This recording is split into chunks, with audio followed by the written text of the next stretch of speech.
we're all the fig trees. How many of you have ever grown a fig tree? Do you know how long it takes for a fig tree to bear fruit? Any of you? 4 to 5 years. So here's this story about the fig tree that was planted how many years ago? 3 years ago. And the gardener, God bless him, the gardener says, just give it 1 more year. Because it takes 4 years for the fig tree to bear fruit.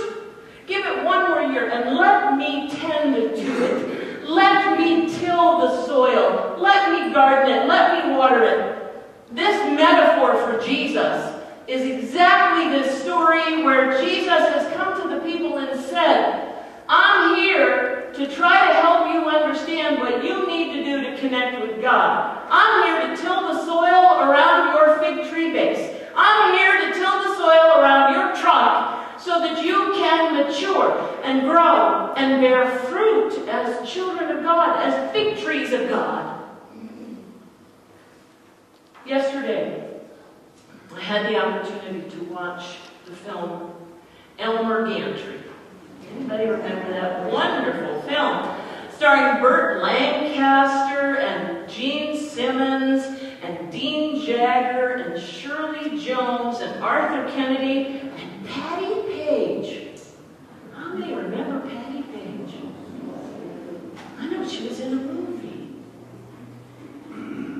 This wonderful story is literally based on about 100 pages of Sinclair Lewis's book by the same name, Elmer Gantry. And the book was really a scorching, satirical indictment of the missionary movement of the early 1900s, the Prohibition era 1900s, when the fervor for making sure that everybody was converted and everybody became followers of Jesus throughout the world, an evangelical movement that was so feverish that literally destruction was done, and lots of people who had huge logs in their eyes were trying to pick the twigs out of other people's eyes. Elmer Gantry is the story of a huckster, a grifter, who comes into contact with and gets into a relationship with Sister Sharon Falconer, who is modeled after Amy Semple McPherson, of course. And the two of them launch this ministry, this incredible ministry. And it grows and it grows and to a fevered pitch. And Elmer Gantry is a man who is in the midst of this changing. We don't see that, but he is changing. He falls in love with Sister Sharon. The two of them become lovers. And in the midst of their story, his past comes to bite him. He is accused of indecency in the press. He is indicted. He is crucified in the press. And he runs away. Sister Sharon forgives him. Sister Sharon continues with her ministry, builds her incredible temple. On the night that she is to open the temple, and there's this marvelous scene where Burt Lancaster is in the tent, and people come to judge him. They come and they throw eggs at him, and they throw tomatoes at him. And Burt Lancaster walks through this whole scene as people continue to, I don't know how he did this, continue to throw the eggs at him. And he is drenched and covered with egg yolks and eggshells and tomatoes and lettuce, and he just looks like an incredible salad by the time they're done with him. But he is a man who in that moment sees himself in the mirror in a way he's never seen himself before. In that moment, he understands what it means to be humiliated and to find God's forgiveness The story's climax occurs the night of the temple opening, the grand opening of Sister Sharon's temple. And it burns to the ground, killing Sister Sharon. And the morning after, Elmer Gantry stands on the burned lot of the temple and gives an inspiring speech. There are two lines from this film that stayed with me and struck me. One of them was said by Sister Sharon. She says, "Why is it that some people can only find hatred in the Bible?" And the next line is Elmer Gantry's exit line.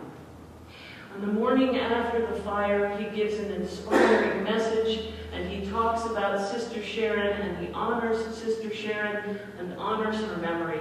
And it's so inspiring that the crowd is at his feet. They are practically on their knees before him. They will follow him anywhere.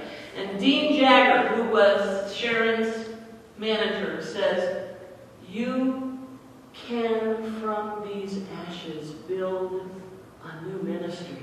You can restart and rebuild this ministry." And Elmer Gantry takes his suitcase and says, "When I was a child, I thought like a child. When I was a child, I reasoned like a child. When I was a child, I acted like a child. Now that I am a man, I put away childish things." He walks out and he says, "St. Paul, Corinthians 13. The image, and this is not anyway similar to the book, the image is of a man who has been changed. The image is of a man who, through his humiliation and through his looking at himself in a mirror, in a whole new way, in a way he's never looked at himself in the mirror before, he comes in touch with God. He reconnects with God, and he is a mature man. What Jesus is trying to tell these people who ask the questions that cannot be answered is, you don't need to be concerned about them. We're not going to launch a great riot. We're not going to rally against the Romans. I am here to be your gardener. I am here to teach you how to be mature in your relationship with God. I'm not here to convert you. By the way, Jesus didn't convert. He wasn't about conversion. He was about connection. I am here to help you connect with God in whatever way I can. During this season of Lent, our work is to turn and turn and turn again and reconnect with God in whatever way we can. I ask you and I invite you and I challenge you during this Lenten season to look at what your talents and abilities are. To look at what, I hate to use the word gifts because everybody thinks I'm talking about money. Look at what your abilities are, what your talents are, what it is God has given you that makes you unique. And figure out how it is you will invest it for your brothers and sisters. How you will invest it during this time that you have to make your life better and the life better of those who are in relationship with you. Look in the mirror. Take some time to study who it is you are on the outside. Let Jesus garden it, bring it forth, bear some great fruit.